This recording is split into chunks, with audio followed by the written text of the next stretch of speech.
Bismillahirrahmanirrahim. Assalamualaikum warahmatullahi wabarakatuh. Sahabat pembelajar yang saya hormati, apa kabar Anda hari ini? Luar biasa ya. Harapan saya semua sehat, semua gembira. Jumpa bersama saya Laude Asnawi Ashud. Kali ini kita akan bahas bagaimana sukses dalam melakukan public speaking. Baik, kita akan coba artikan dulu sukses itu apa. Menurut Bapak Jamil Al-Zaini, sang motivator sukses mulia, mengatakan bahwa sukses adalah sebuah perjalanan panjang. Bagian tersulitnya adalah memulai langkah pertama, selanjutnya akan lebih mudah. Berdasarkan hasil riset, Harvard University mengatakan bahwa, termasuk penelitian David Coleman juga, hard skill hanya mempengaruhi kesuksesan seseorang sebesar-besarnya 20%. Dan selebihnya adalah ditentukan oleh soft skill. Ya, soft skill itu termasuk di dalamnya adalah ilmu komunikasi dan public speaking. Oleh sebab itu sahabat sekalian, kita akan bahas public speaking itu apa, bagaimana kita bisa sukses dalam melakukan public speaking. Baik, secara harfiah public speaking itu terdiri atas dua kata, public dan speaking, yaitu berbicara, bagaimana berbicara di depan umum. Ya. Namun berdasarkan definisi-definisi yang disampaikan oleh mentor kita, yang disampaikan oleh para trainer-trainer, ada yang mengatakan public speaking adalah suatu seni berbicara di depan umum. Ada juga yang mengatakan bahwa public speaking itu adalah suatu keahlian, suatu metode, suatu pengetahuan yang tentang bagaimana kita berbicara, bagaimana mengolah kata, yang menjadi pesan kemudian disampaikan di depan umum untuk layak banyak. Namun perlu kita samakan persepsi, ketika kita berbicara seni tentu ketika kita butuh keahlian untuk melakukannya. Maka dari itu dapat dikatakan public speaking juga adalah seni atau keahlian dalam berbicara di depan umum. Muncul pertanyaan, ya, bagaimana kita bisa sukses untuk dalam berkomunikasi, dalam ilmu komunikasi yang disebut komunikasi adalah bagaimana menyampaikan pesan dari sebagai komunikan kepada audiens. Kemudian dengan harapan kita mendapat feedback, mendapat umpan balik. Entah itu berupa pertanyaan atau yang sifatnya untuk konfirmasi bagi kita, atau berupa memberikan afirmasi kepada audiens kita, menanyakan apa kabar Anda hari ini, maka dia akan menjawabkan luar biasa dan sebagainya. Proposisi NLP mengatakan bahwa sesungguhnya tidak ada yang namanya kegagalan. Yang ada hanyalah umpan balik atau feedback dari apa yang kita lakukan. Ya. Bapak Ibu sekalian, muncul pertanyaan besar kepada kita.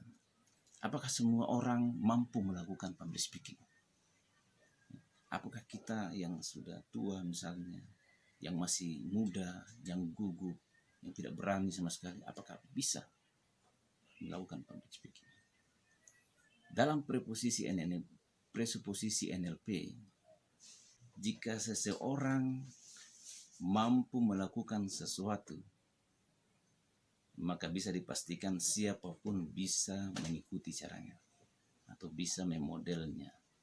Oleh sebab itu teman-teman sekalian, saya dalam setiap sesi public speaking, saya mengatakan kepada audiens bahwa untuk bisa menjadi pembicara yang hebat, kita harus memiliki idola.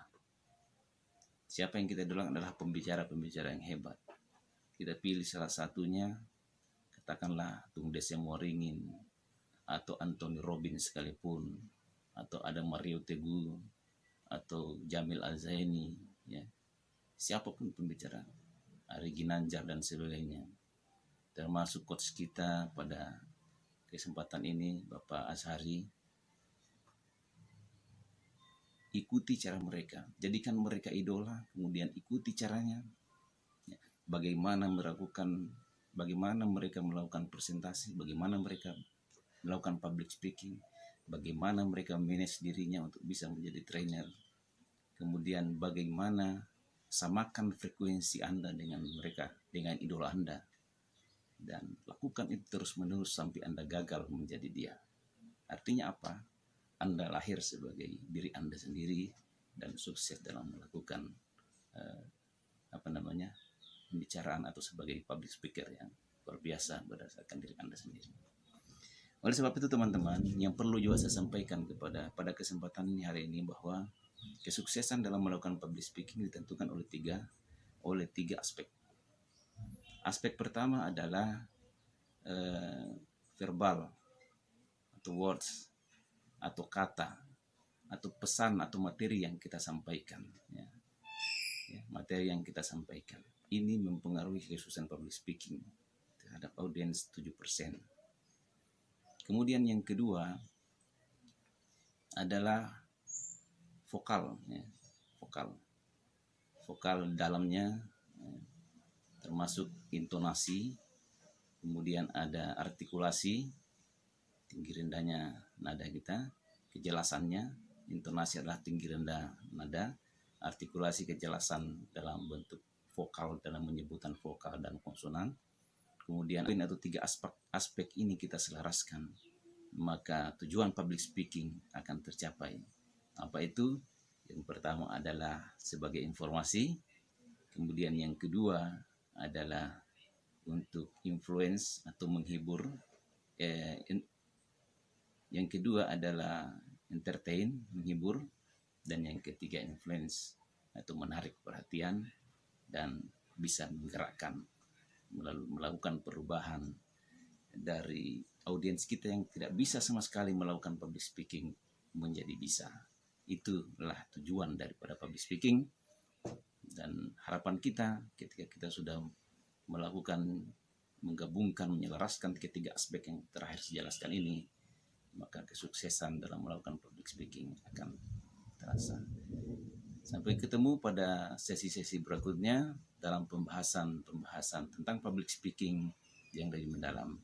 Demikian dari saya, bagaimana kita sukses dalam melakukan public speaking. Terima kasih. Assalamualaikum warahmatullahi wabarakatuh.